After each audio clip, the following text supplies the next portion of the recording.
Hey Dave, Sean, Outdoor Sports here. This is a 75 horsepower motor, just like you have. It's actually on an identical boat to what you have.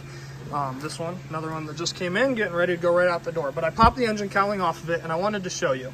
So obviously on the vessel view, you'll hook it up here. So this little cap, actually a very important piece, and I wanted you to be able to see it. Sorry, trying to do this one-handed is a little bit difficult. You have to retain this piece. So I'll give you a piece of advice. Don't lose this, and make sure when we reinsert it, I'll show you where to put it on, that you put it in all the way in and it's plugged in. And I'll show you where that goes. So this connector right here, so that's the front of the engine cowling there. We'll zoom out and you can see you've got that plug in there. I have a vessel view unit here.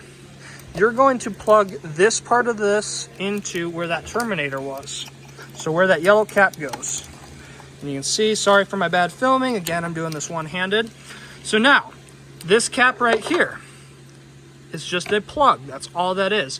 To get the vessel view unit and the engine to work properly, what you'll have to do is remove that cap and that yellow terminator I told you to retain. Slide that guy on right there. And again, sorry for the bad filming, but make sure that's clipped in all the way. This is a necessary piece to use this. It will not work without that. You won't get any readings and the engine will think that resistor's not there and it won't work.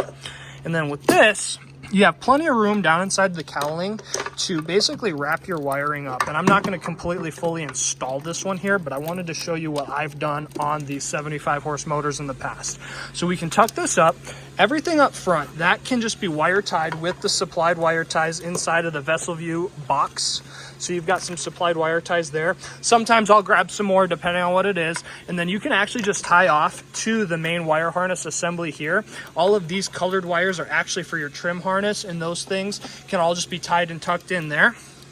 And then what a lot of cases I have done is actually just ran this unit right here, slid this down, and used a wire tie through those holes right there and just mounted this unit here and then tied all the wires there. This is right, on top of the cylinder head where the spark plugs are at and everything there, or on top of your coil pack, I should say. The cylinder head's over here and your spark plugs are actually there. But where your spark plug wire is here, that is definitely no heat or anything's going to happen there. So all I've done is pretty much just wire tied through those two holes and right through that right there. And it seems to have worked well. You can see you can run the zip tie, the supplied zip ties or wire ties through there, and then go around those two holes and just mount that just like so. And on these motors, that seems to be the best location for the vessel view unit. This can go any which direction in here. It's still going to work. It's just a Bluetooth signal coming off of that, but that's all I have done, and it's worked really well. And then it doesn't rattle around or anything. And then with the cowling in place on the outside, it doesn't touch it or vibrate or rub on that. So that's your best location. Hopefully this little video helps you and it's easy enough to follow.